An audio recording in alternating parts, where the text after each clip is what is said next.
there, everybody. Welcome back to the NLC. We have got another game for you on our final game of the regular split here. We have got Ruddy facing up against Vanir. Now, veteran, this game, it could have had some pretty sizable implications at the start of the day, but the way the results have gone have mean that neither of these sides really has anything to fight for at the moment, which hopefully is going to free them up and produce some entertaining League of Legends. It's still a fight to the death. These guys still have everything to prove. Vanir need to prove that they are a team that deserved a spot in the playoffs overall. They're 1 or 2 wins away from having been there, right? A couple of things close a little bit differently, and Ruddy, they need to distance themselves from a team like Vanir and make a statement coming into the next, or you know, a way you could flip it around. Maybe Ruddy don't really want to show much going into the next stage, right? So let's see what we have here. I think it'll be an exciting game overall. I wonder who it is that Vanir are worried about on Ruddy's side, by the way. Look at the bans coming out, reminding me of the last game, the Ashe ban into another dominant pick on bot lane. Aphelios was Demvoxnay's main when it came to Dusty, so respect being shown there. Fiora, respect being shown to Lingui, and the Caitlyn also down for Demvoxnay. So Varus is going to be the last one. That was the last big lane dominant ADC gone. Chrisberg, though, he has the Xayah open. We've had a Xayah game already, and nor they weren't able to show it being completely broken, so let's see what the response from Ruddy will be here. I mean, it's still a good champion, right? Even if you're not able to get in the win rate, and there's a reason that she has been rising in priority, right? I'm intrigued that we're not seeing too much removed from Ruddy in terms of stuff like the Gnar and stuff like the Gragas, because we know these are excellent picks for Vanir themselves. They're going, hold on, we're not banning it away because we want to pick it for ourselves. That's a pretty standard rotation coming through for Ruddy here with the Gragas and the Rakan. Yeah, I mean, we saw the Rakan being done as a takeaway before, but the big thing for me that is now being hovered is that the Elise was not there. But Jarvan on this patch is very big, no name, big on those kinds of AD early game champions. I could see no name looking to lock that in, and that synergizes quite well with the comp that you already have there. Gragas can isolate them, Rakan, Jarvan can follow up. Jarvan would also be very good into stuff like the Jace, etc. Though obviously, you're also looking at potentially double disengage. This looks to me like Vanir want to do a double disengage into siege composition. You have elements of that with the Jace, and so maybe Jarvan, you can see how it could work, but into the current state of Xayah, not entirely sure if I like that. I like the rotations right now from Vanir. Ezreal would be pretty good against that Elise for obvious reasons, and against the Jace for obvious reasons, and against the Xayah for obvious reasons, and you're lacking those heavy lane dominant picks with these bans. Yeah. TLDR, very, very hard to land a Cocoon on Ezreal because he's got the Arcane Shift. He's going to outrange that Xayah in the bottom lane with the Mystic Shot, so he's going to do something similar to Jace in the team fight. So very slippery, very difficult to lock down, and fits nicely into what Ruddy have got for themselves, as well as against what Vanir have piloted. We are seeing a focus away on the Lulu in the bottom side, taken away from Touch, so a little bit less safety for that Xayah.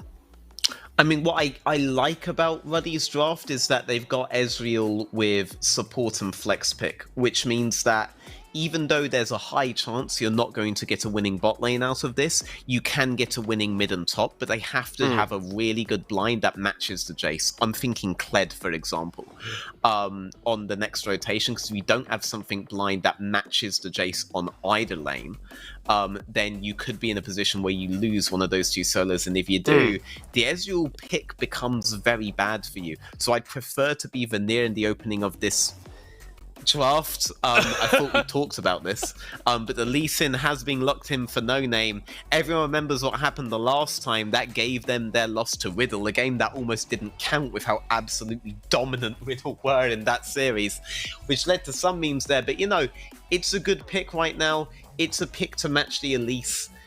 It does signal that the Gragas could be top or mid, and the Gragas has previously been something that you could match a Jace with. Just we know it's going to be a solo lane Gragas now. They're looking to try to find things that would make the Gragas impossible to play. It looks like they're signaling that the Jace is going to be mid lane. Jace plus Elise means you can't just go something like the Malphite into it, but the Kled could still be an option.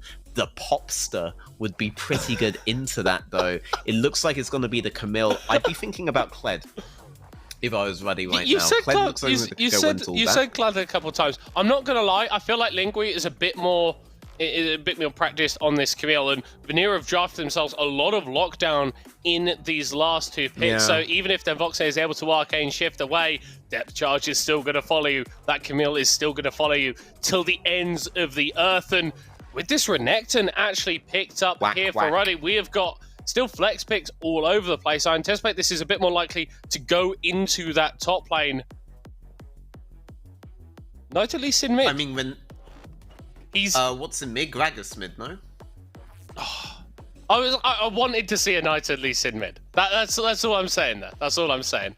I would definitely not want to see that in mid in this matchup. But Lee Renekton obviously has really good gank in towards the Camille early on. Renekton isn't the early game only pick they used to be. But even with that, you might get your wish. Even with that in mind, I'm still not quite seeing it for Ruddy. I don't feel like they're going to win early game unless they hard win these. You might actually get your wish. I think, is that locked? It might be locked now. Have we gone past? Are we past the pair? So this is the thing. Like, No Name had that not great Lee Sin game earlier in the split. He played it fine against Verdant yesterday, and that's confirmed. We're going to be having Nitro on Lee Sin mid. Okay. Alright, this Gragas is gonna have to play very, very famine and just, I mean, you can do that right now. You have to be winning midsection early on these all-ins. Lee Sin on level 2 here can do a lot of damage. Lee Sin level 2-3, you have to be ganking on that. You have to be ganking top. If you don't get this top and mid lane ahead, the Ezreal will be completely useless later on. This is a very risky draft that Ruddy have got going. So much is on No Name to be able to carry it through in the opening phases, but if he does that successfully, then maybe the Ezreal becomes relevant later on, maybe they have options. But on the other side, Vanir have a much simpler time. They aren't on the same kind of time variables that their opponents are on, and they have that Elise, right? Yes. They have that Elise, and they have the ability to make plays of it. This Camille could run away of the game. It's all on Ruddy here. Like, we have to see how Ruddy play out this early game, because similar to how Nord v Riddle went, right? Where, like, Riddle, they kind of just had to play patient and wait for Nord to mess up, right? You're in a similar situation here where, honestly, if Vanir just don't mess up, they should be able to win the game, right? They have to just not do what Nord did, right? Whereas their opponents, they have to make something work. How many times have we said at various points in various games this split, if Vanir just don't make any mistakes, they should be able to win? They've definitely cleaned up their play over the last few weeks, and despite the fact that we won't be seeing them in playoffs, definitely a team that was able to put themselves in that conversation. I think giving someone like Proxy agency on this Elise to make early game plays is a great thing. Ruddy looking for early game plays themselves, but Chrisberg will spot them out on the invade. Would you really want a map split bot, though? I question why you would ever go for a level 1 like this here when you have Renekton in topside matchup and you have an Ezreal matchup on bot lane that's not going to set up dive opportunities for you. You don't need to accelerate the Ezreal. You need to accelerate the rest of the map so the Ezreal can curve into his item spikes. The item spikes haven't changed, and Avoid's Quick Blade, obviously a really good shift for him, but it makes his build path cheaper overall by not necessitating the mana moon like you did before, but you still want him to curve into his 3-4 items. You don't want a map split at all. So I do question why they did that at all. A 5-man defensive stack would make more sense to me, or even a map split for topside, but you don't want the Ezreal falling behind, right? Bit of a weird one for me, but hey, I mean, maybe they could just randomly make a pick and it would have worked, but if they'd committed there to the map split, big question marks in my head there. Well, fortunately for the Ruddy faithful, that is not what ended up happening. We do have No Name starting on the top side, going to be taking pretty extended clear down towards the bottom half of the map towards Voxer, who has opted for the press the attack here actually on the Ezreal. So even if we do see a little bit of action around that bottom lane, the Ezreal is a bit better equipped to deal with it. Rifty not taking the best trades, hitting level 2, could go aggressive onto Lingui. Are you a Ruddy man, middle cop? I don't know. I don't know. I'm a fan of them. Like, I enjoy watching them play. I feel like they're sometimes a little bit boring. They sometimes take a little bit too long. But I think the Twitter feed more than makes up for it. And they've actually had one of the more interesting stories out of our teams throughout the course of this split. I just like their rap battles, to be honest. They've not done one in a while. They haven't. But they need to cook one for playoffs. See, I actually had this conversation with Jake a while back, and he was like, we're not going to do too many raps because we want them to be high value. We want them to be impactful as Foxy looking for an impact in top Wave's lane. good, The though. Cocoon going wide, but that wave is in a great spot. Yeah, that wave, it was able to crash in towards the turret. Camille didn't actually drag the wave with her when she went for the play under Renekton, so looked bad, but ended up being good, and good by No Name to guarantee that that wave moves in. Looks like Renekton, he's going to teleport top and force the TP out of Lingui there. Ooh, Nita going an all-in onto Luca! The all-in! Okay. Big wave for Niter as well. Big HP difference for him. At least kind of has to go there, but at least also wants to prevent the Renekton getting a really good wave state for him on top side. This is why the Renekton did the TP. If the Renekton just walks into lane, Niter's not as enabled to do this play. Niter, are you looking at your screen? Are you looking at your screen? Ploxy's there. Or we've actually just seen a flash off screen. Gets the Cocoon. Not quite in range of the Ruddy man. So actually an investment of resources that doesn't gain too much for Ploxy. Yep. Good wave and flash burn, but the teleport from the Renekton topside meant Elise couldn't just be there to defend the wave as Niter went for the play, because she had to choose between top and mid. So that TP ended up being very, very impactful top, even for this mid play. Oh, hold on, we're seeing an Ignite down bomb from Lingui, gets the passive shield. Ignite? And once again, we are seeing solo laners on slithers of HP. There's going to be no jungle help for Rifty if Lingui wants to go for a dive. Biscuits on Lingui. Rifty wants to get HP back on the wave with his empowered Q. He does get so, and he's gonna be fine. The wave wasn't going to go straight into a crash. At least we knew as bot side from chasing the Lee Sin. But still, Gragas needs to be thinking. Oh, yep, he is thinking, and he is matching. No Name, he didn't have the body slam because he went over the wall. And he's gonna have to use the flash to get away. I love how both of these junglers, they haven't got any kills yet, they haven't got any assists either, but they've been incredibly active on the map and tend to be turning up in the same places. Yeah, I mean, Gragas hasn't even done a full clear yet at this point, but that's just season 13 jungling right there, mate. Like, I remember when we used to farm camps, we used to carry games, but now this is where it's come to, alright? I'm going to play top. No, I'm gonna play. Who cares about top? Not a single human being has ever said, wow, that top lane's really won the game. But that's what jungle's being reduced to this season, mate. All right?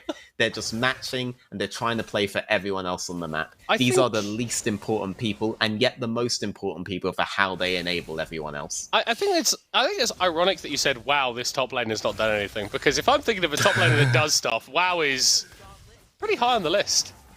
Well, he does stuff to viewership, I'll say that. Great. Oh, huge proc of the passive there from Touch to deny Nash's engage. Can battle dance himself away. That was really, really heads-up play. Could have been dangerous for the Vanir bottom lane. Yeah, and the minion dematerializer used there as well, actually, to change the wave state on bot lane. At least still matching this Gragas, making sure that Gragas can't get an acceleration play on the more important mid and top lanes. Both being very sacrificial trying to play here, but honestly, Ploxy, he's had control of the river this whole time. Renekton's being able to turn it into a decent wave state for himself top, and Knight hasn't died, but... Then Boxstay nearly got rooted by the feathers being pulled back. Nash gets a knockout onto Chrisberg, though. That's a decent chunk down onto the Zyra. It's still Vanir that have position on the way, but you keep tanking Mystic shots on that, you can be in a bad spot. Once again, we are seeing junglers rotating towards the bottom lane. Blood in the water being spelled. No Name actually pathing back away. Ploxy making sure that the wave gets shoved in, and Chrisberg is going to be able to head back to base in relative safety.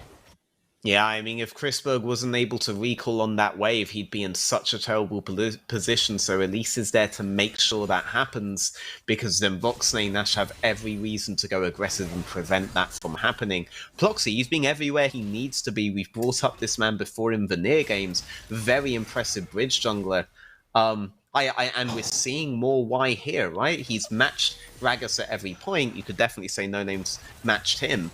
But there's almost no play that happens on the map where Ploxy isn't thinking about it properly, isn't there, and isn't, let's be real, taking an advantage. And yeah, whilst the Elise is an early game ganking jungler, right? If you look at the wider composition that Ruddy have built for themselves, you'd characterize that as the composition that is going to succeed in the early game. And so whilst Vanir haven't really built more concrete leads to themselves, you got Luca doing decent in mid lane, up a little bit of CS to go against Niter, and Vanir are going to be happy with where they are.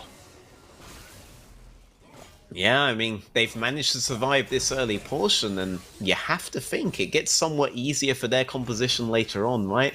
Renekton into Camille, though, it's characteristically a difficult matchup. It's just the burst of that Elise and the fact that it doesn't afford you easy itemization to the Camille that's going to be a big difference maker. Jace, very useful champion even without his utility, but as Yona's seen, if you have good target selection, you could still make good use of the lead. Just nothing as obvious as the low mobility Victor in this game. How is Touch proxying right now? Strange things are occurring in bot lane. Big chunks are occurring in bot lane, and No Name has a big barrel he wants to throw at bot lane. Flashes used from Vanir to get themselves out. Huge wave denial there. The answer to how Vanir are able to do anything is the same as always. It's Ploxy. Ploxy going for that dive. Then Voxney getting the read, but Gragas just being behind Ploxy on that. And with Gragas having shown up on bot lane, with them Voxney and Nash being locked in there, Vanir are able to make a hard play onto mid as well. Camille got priority top, shifted in towards mid as the rest of her game shifted towards bot for the play, and they're able to play out two lanes here. Ruddy, they're not really able to play anything at all. Nash needs to be very, very careful of the CC cocoon not quite landing. Ploxy goes into the sky, down into Nash. Gets first blood for Vanir. It's been a long time coming, but the blue side team, the team from Norway, are getting the better of Ruddy in the early stages. Yeah, I mean, look at the advantage in mid lane as well. Even though Niter's winning on the early trades, Ploxy's matching meant they never got any actual aggressive acceleration picks off. This Herald's going to have to do a lot of heavy lifting to get them back into the game, because if the solo lanes can't carry in the mid game, the Ezreal will fall too far behind. You don't have wave clear options here. There's no Sivir to get you into the late game, something that Ruddy have fallen back on before. They didn't get their Aphelios, they didn't get their Caitlyn, they didn't get really anything that they wanted that they normally use to delay the game.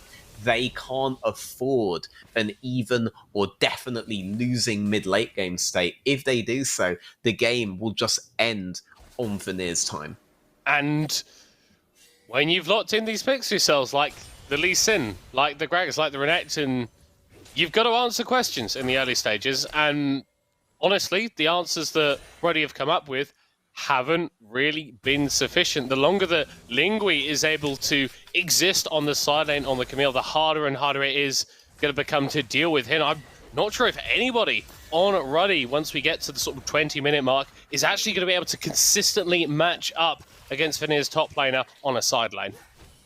That's going to make things very difficult for them, to be honest. Like, their composition, it was a risky one. Ploxy understood the win conditions there.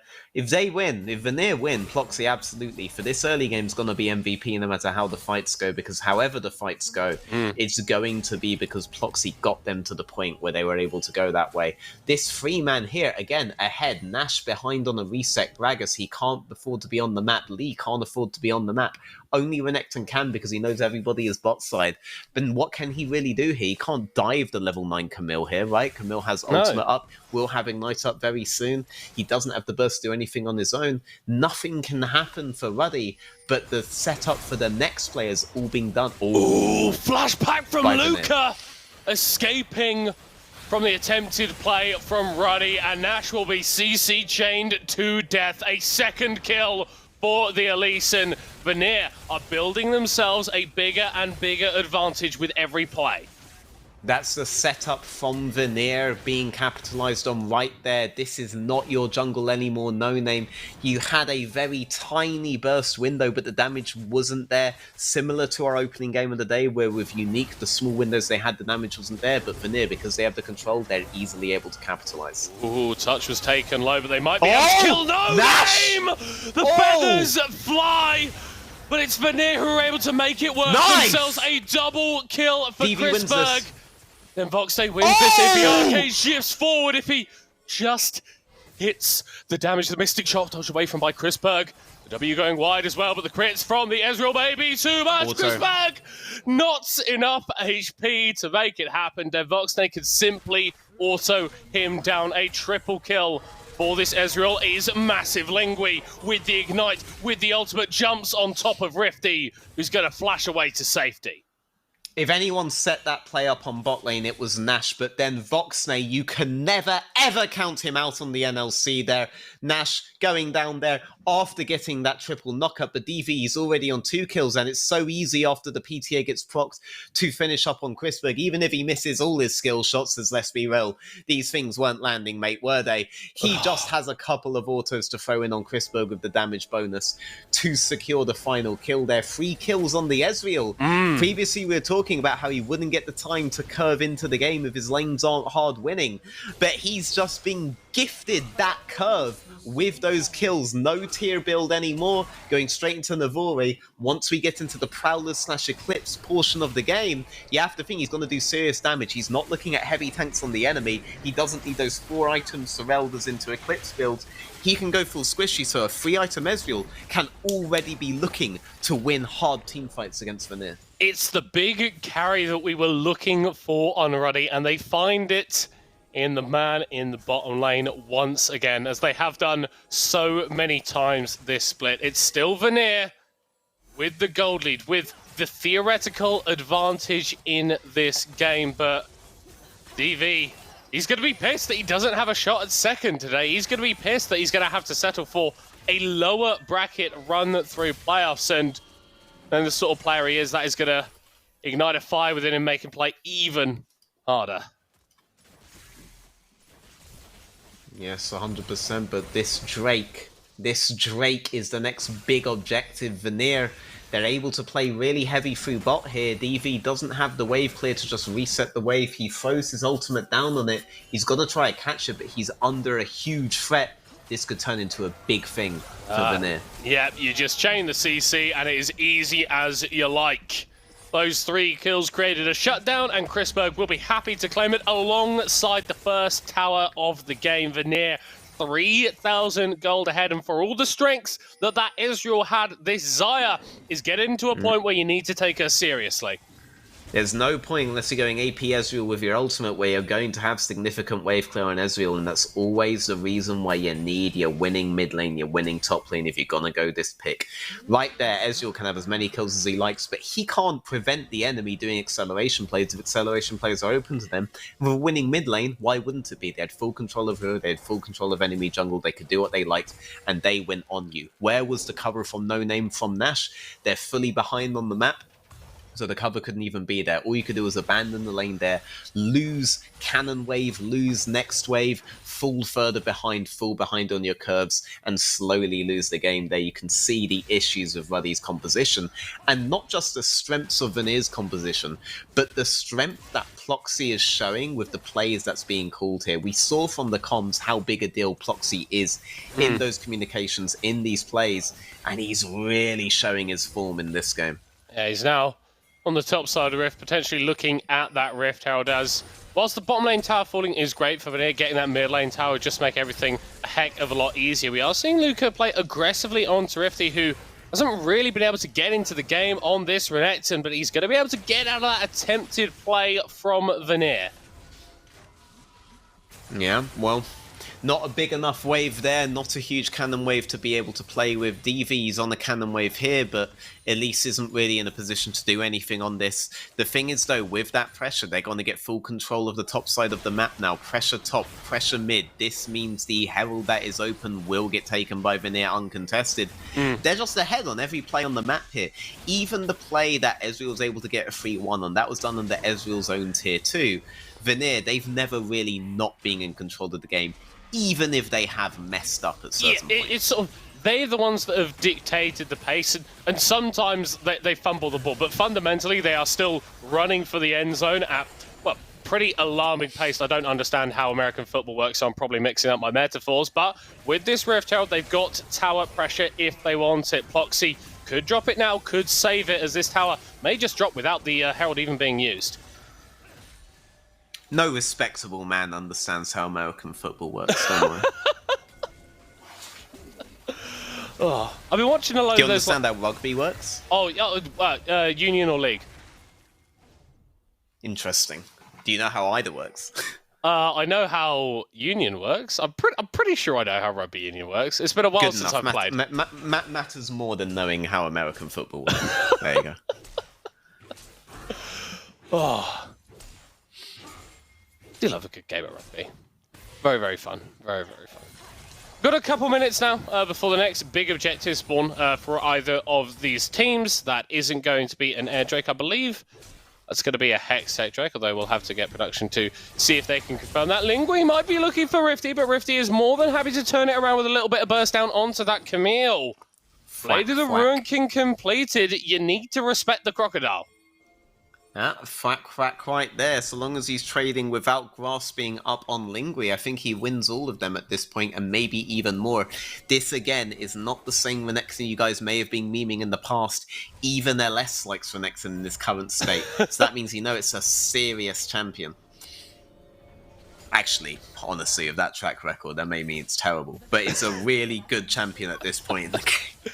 Well, it's difficult to match him, and the thing is, if you get him on top of an AD carry, it's going to hurt them a lot. I do think it's interesting what we've seen Chrisberg opt for the plated steel cuts. He's just completely going, do you know what? Someone's going to try and dive me. If I can get that little bit of extra survivability, I've got time for maybe 1 or 2 more autos that can make the difference in fights.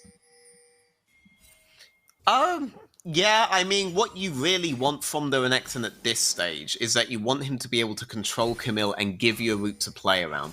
Thus far, Vanir have always been able to play off Lingui into a mid play, off bot lane into a mid play. But if Ruddy can play off Renekton into a mid play, that would be fantastic. Though here they were trying to play off Niter and they gave Vanir the opportunity to drop the Herald mid. Realistically, there was nothing you could do once Vanir had priority on the Herald to take it in the first place.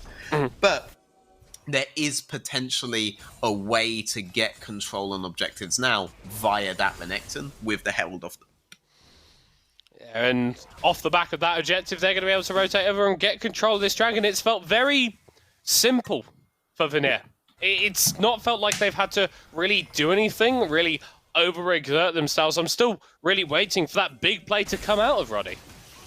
Cast your mind back, though. Oh, we might be seeing it here as Ruddy just gets double TP. A little bit of an alley-oop going down onto Luca, but the Jace is more than happy to take this fight. Lingui diving forward. The Jace has already died, and Niter is alive for just a little bit longer. The Hextech ultimate not enough to take him down. Finally, Lingui gets the kill, but we were asking for a Ruddy play. They make it in the top lane. Yeah, but Ploxy's like, okay, mate, I'm going to take this individual Hextech and open up potential soul point in 5 minutes for my team. And Xayah Nautilus have been destroying mid this whole time and actually get tier 2 mid down. So it's not like this was a clean play for Ruddy. It was a 1 for 2 in the top lane, sure, but I think economically, Vanir still feel fine coming out of this. But that's been the Vanir story for a while. We're not talking about Verdun anymore. We've seen Vanir get to these points, make these objective trades, feel like surely we're just waiting for Vanir to end the game now, and we've seen teams come back against them time and time again. Baron is up, they don't seem to know how to juggle this, how to turn that into a win, and Ruddy were the last team to really expose that about Vanir. Vanir had a significant lead against Ruddy that just ended up evaporating. fighting. So even though Ruddy are in a position where you can't quite see how the Ezreal's going to be able to curve in here, you can't quite see how the team fight composition is going to be able to scale in at all. We're used to Vanir doing the impossible and losing on these leads. The question is, can Vanir close? There was never a question, realistically, of can Vanir get advantages. Their draft favoured it, Vanir as a team identity favoured it. But closing, that's always been a different question for Vanir. Similar to how for Verdant, the question of whether they can get a lead early has always been a big one. Oh, they might be trying to translate that early lead into a little bit more. This is a big dive onto them Voxday, but there's nothing the Ezreal could do to escape that. He's just going to fight his way out. They overstep a little bit of impatience, as you say, veteran. No, did it again. This is the Vanir story over and over. Touch goes in on a hook, blows the ultimate, assuming that it could turn into a really good play, but Lingui goes in and is the only one that is able to dive in, isolates himself, gives Ruddy a 3v1. Vanir, they're showing all the reasons why Verdant were the ones who figured out their team identity and not Vanir themselves, but they are transitioning this into a sneaky Baron, and it looks like Ruddy are completely unaware. They don't know. They don't know. They have no idea. They have absolutely no idea. Rifty's recalling in the top lane. Just flip the Baron. Why not? Oh my god. We're seeing pins going down, but there is no member of Ruddy even close to the pit. They had no clue. I respect it. If you don't respect it, you're an idiot. That's it. I respect that play. And whilst they may, veteran, have overstepped in the mid lane, gone a little bit too far forward. Oh, they ran it. Ran it is perhaps a strong term. I wouldn't use that sort of language. Fundamentally, we're looking at Vanir with a Baron buff now, and that fixes a lot of problems for you. Lingui.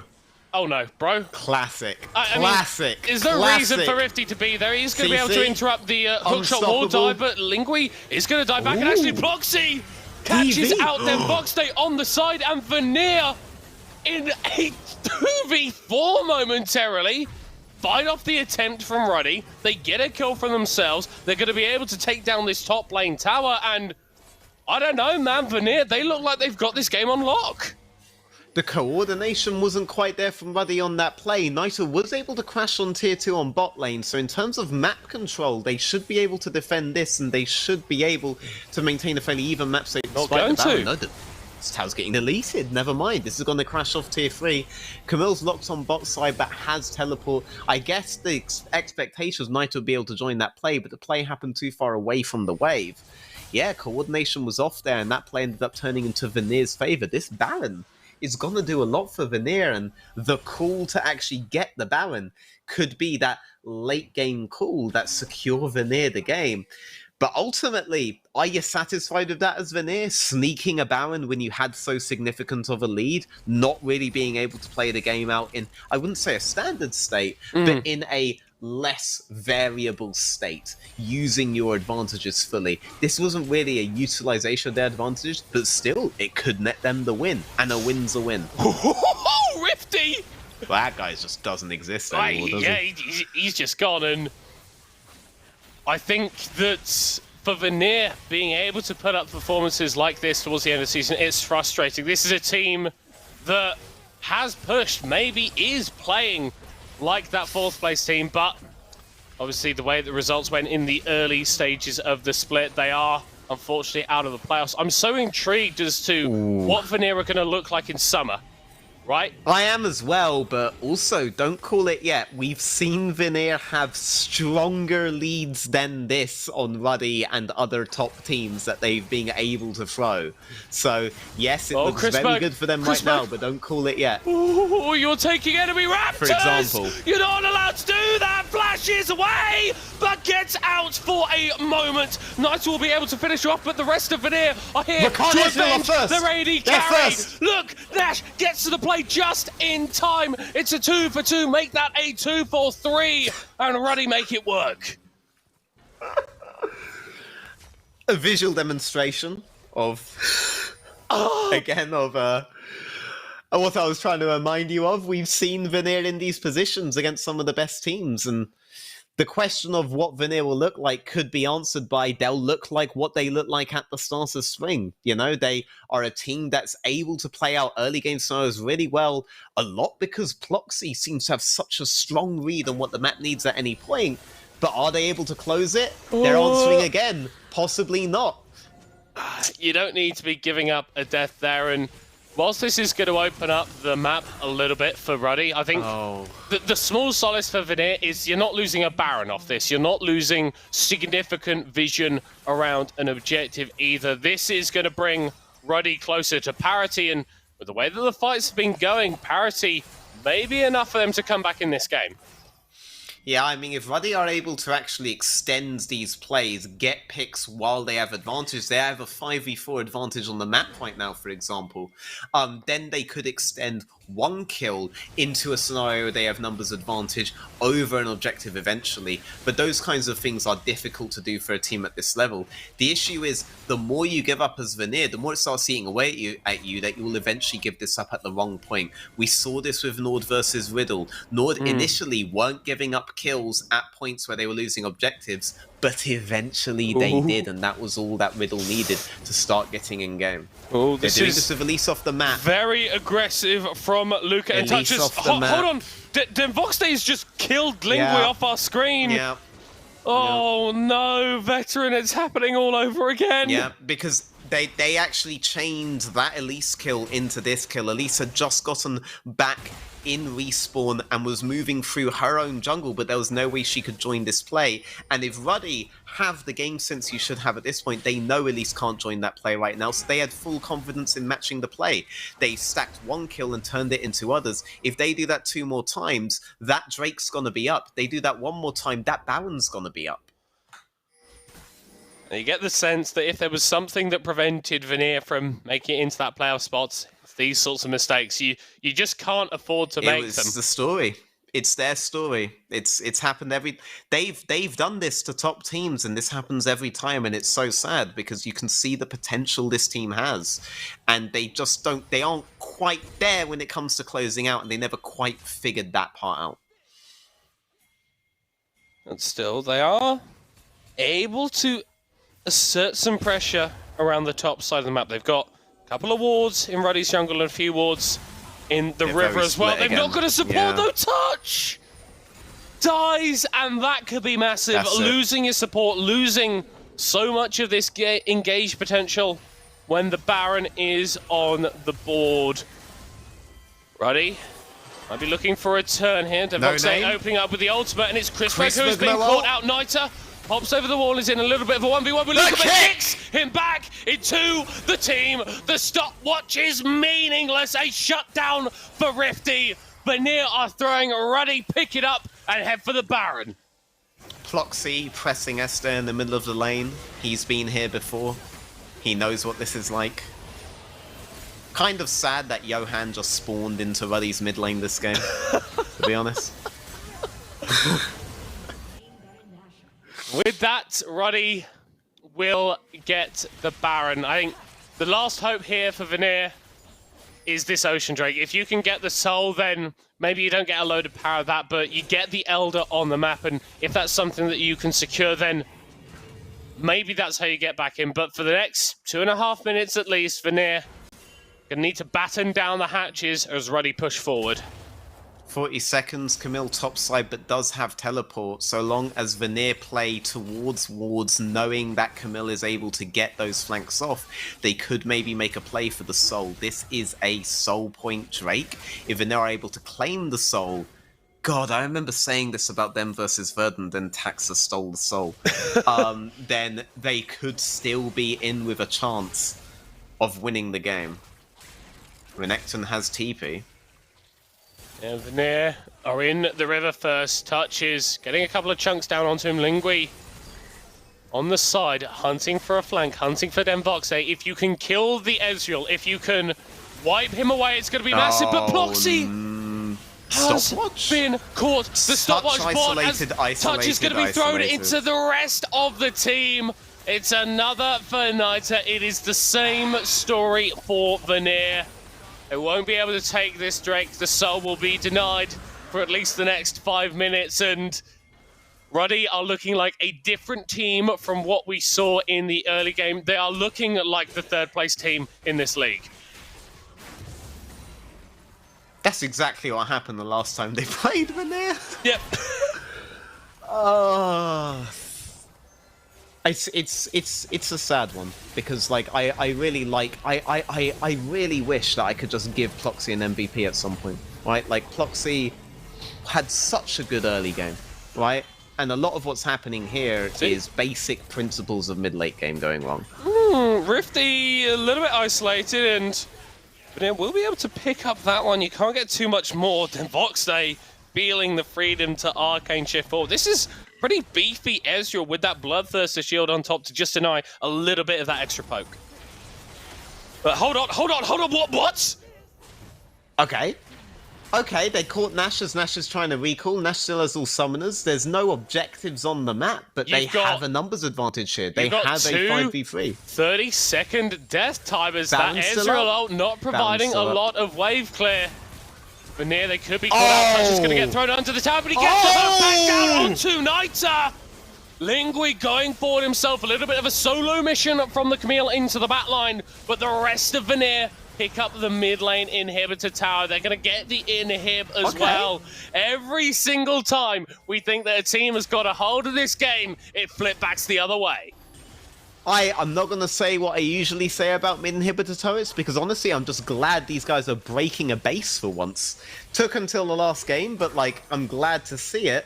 Ruddy, yeah, they messed up. They messed up in a very Vanir manner. Two of their teammates got isolated in a row, and now that Baron, they are the ones without an inhibitor after the Baron play. This is a very negative Baron power play from them, but oh, look at what you're seeing on the side of the Ezreal there. A very, very strong set of builds, but he's actually foregone that mythic item until last right now. Once that mythic item comes out, though, as it very well could this game, that will be a ridiculously destructive Ezreal. He has figured, though, that the armor penetration and the utility from the Shireldas is more worth than getting the raw damage out. Not sure how much I agree with that. It makes him a little bit less scary than he could be at this point, but he's hoping for extended fight scenarios, though I believe this game has shown it's going to be isolated individual picks, and you need as much damage as you can on those moments. Camille, pressured topside, Ruddy have to match that.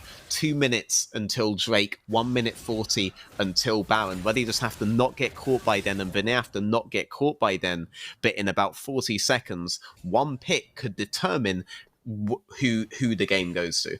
Yeah, we're talking about sort of Denvoxnay's itemization.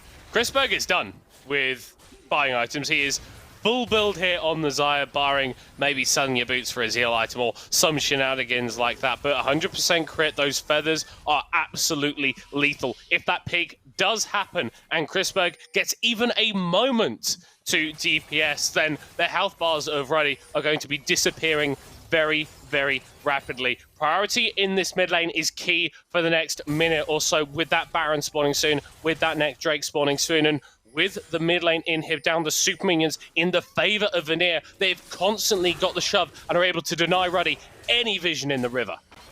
Chrisberg and Lingui have been really strong parts of Vanir for the entirety of the season, really. Like, the fact they haven't closed games, I mean, we haven't talked a lot about them as we would like to, but Chrisberg, especially on these mid-game spiking AD carries, has been very effective in a lot of their winning fights. Top lane. Vanir don't necessarily get them. This topside jungle is a dangerous place to be as Lingui is jumping onto Rifty, and Touch is dead! Niter is going to join the rest of the team as they beat up on Lingui.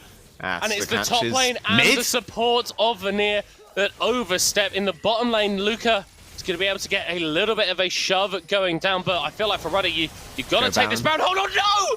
Nash getting caught! Could be worth it, they kill Ploxy. With the double body slam! A shutdown for the Ruddy jungler. The Baron is going to be theirs as well. And in the blink of an eye, this game goes back in favor of the red side team. You don't want to be caught there when the full weight of a Gragas in late game just crashes down upon you. Those health bars got deleted, then Voxnay easily able to follow up.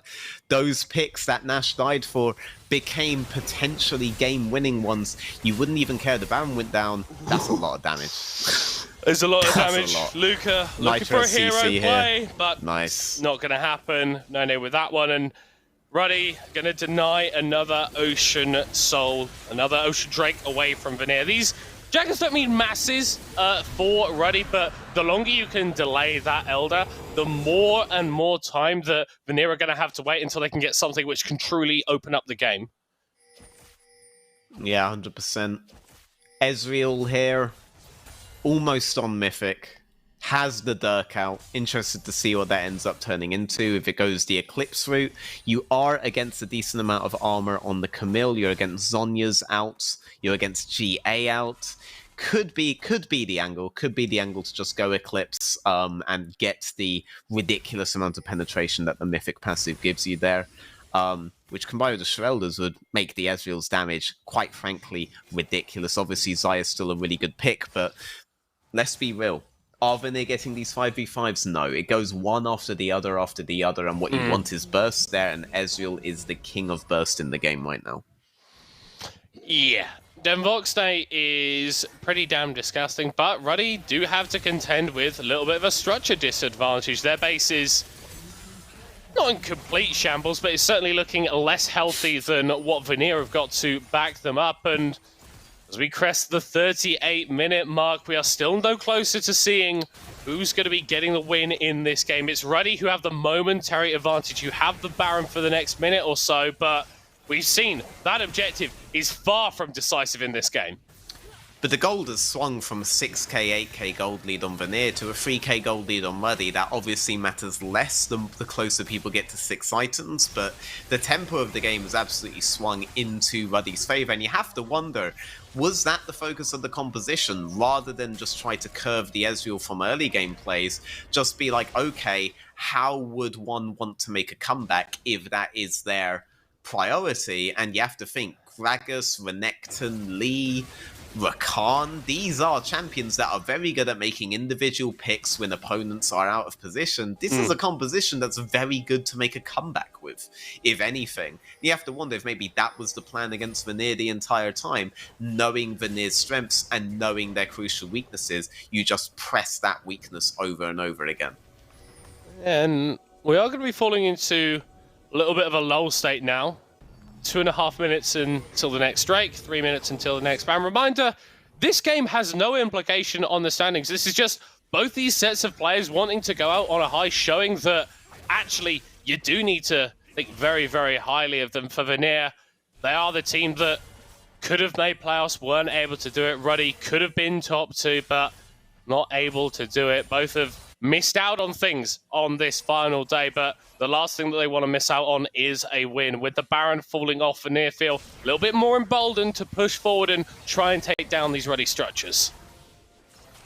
Yeah, I mean, they're pushing heavily here, but Ruddy, they know that they just need Touch to go out of position, Ploxy to go out of position, Luca to go out of position, someone.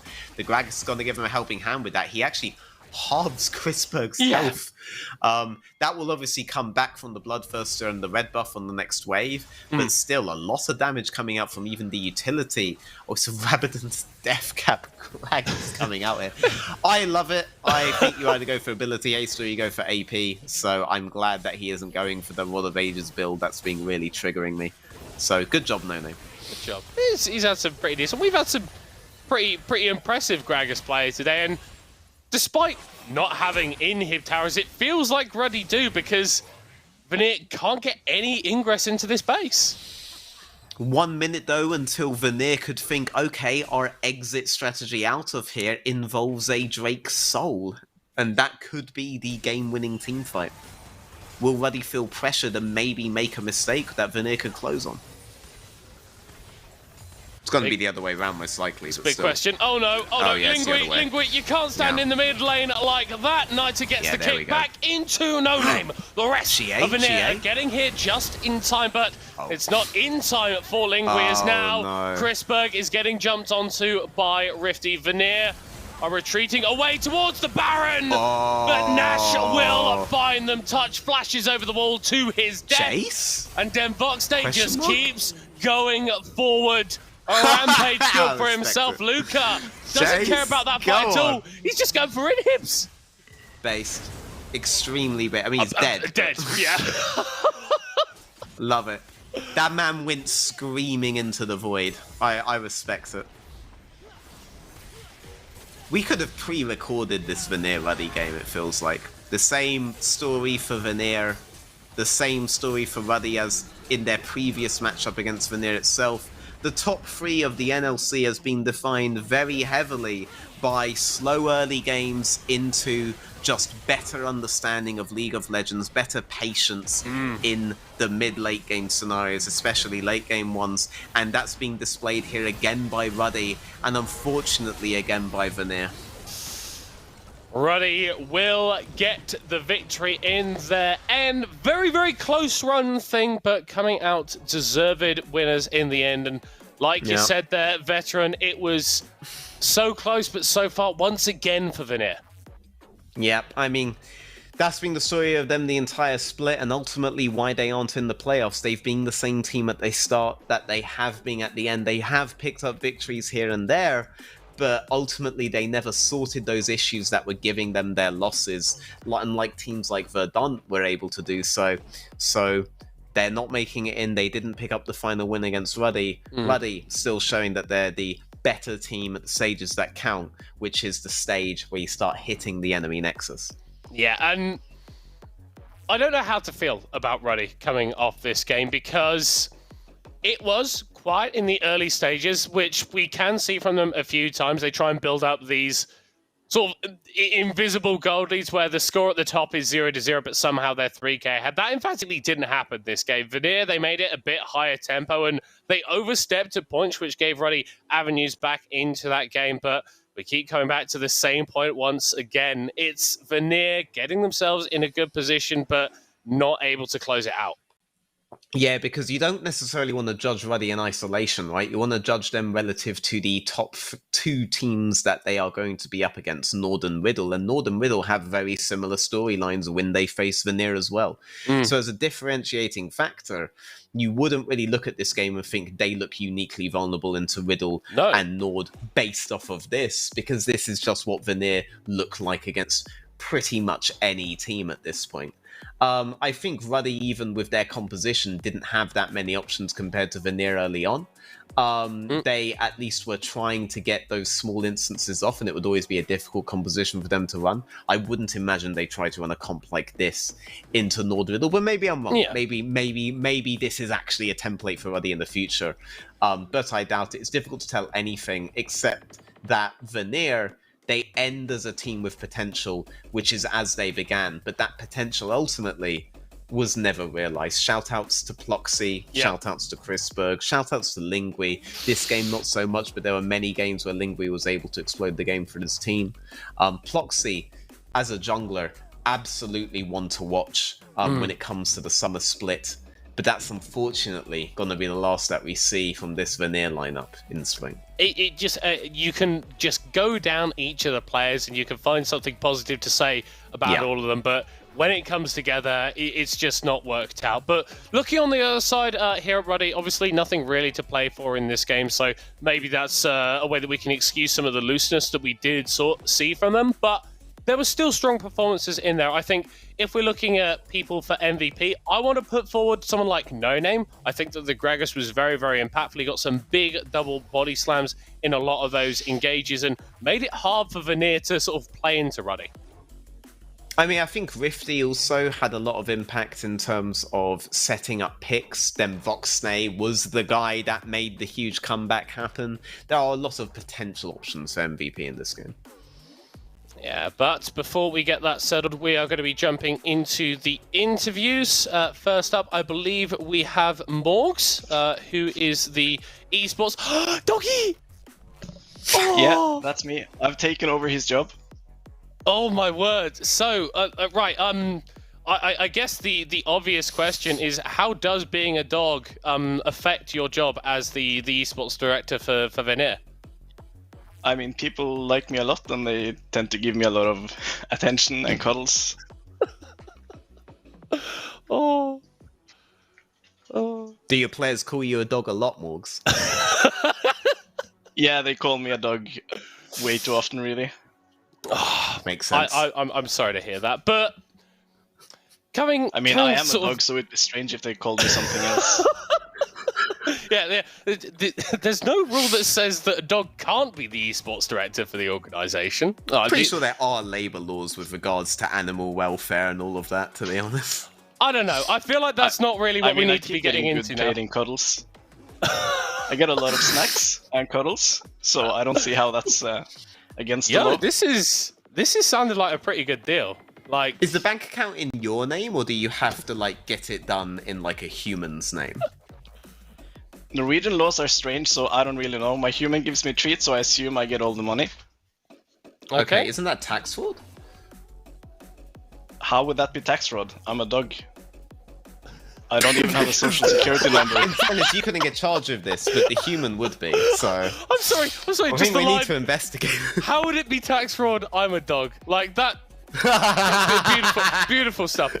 But coming back to Vanir today and this split, watching that game, it very much felt like it was a little bit of same old Vanir. You got yourselves in great position, showed loads of potential, and then weren't able to sort of close it out. I think a lot of us are really excited for what Vanir looks like in summer, right? Because it's very, very clear that you've got the buildings of a great team here. I mean, we'll probably look like Norse gods as we've done the entire year we've been in the NLC. So why not just keep that rolling? Just give banger games, banger content, and just roll it out. Can't argue with that. Veteran, any gameplay related stuff that you want to ask the this dog? The dog? Will we see any Warwick later on? Oh, yes. Can we see any what? Warwick. It's a dog. Oh no, we don't play Warwick. I'm a Yorick man. There's a picture of somewhere where I wear a shovel and cosplay Yorick. So hopefully we'll get Coincidence back so we can get some Yorick going. Okay. No. Oh. Potential. The top lane is getting replaced. You heard it here first. Potential roster leak there from not a good dog enough. Live on the NLC. That is quite incredible. Well, Morgs, I'm gonna have to round up the interview before we end up leaking any more stuff. Thank you very much for joining us today. Thanks. I'm a dog. Well played on the split, and we look forward to seeing you guys in summer. Bye. See ya. Oh, right. Okay, it makes right. sense Vanir were wrecked by a dog, to be honest. From one dog to another, we are now going to be... Oh, sorry, I can't say that. Now we're going to be joined by No Name, victorious jungler for Ruddy, getting ready for the playoffs, I imagine. How was the game today, mate?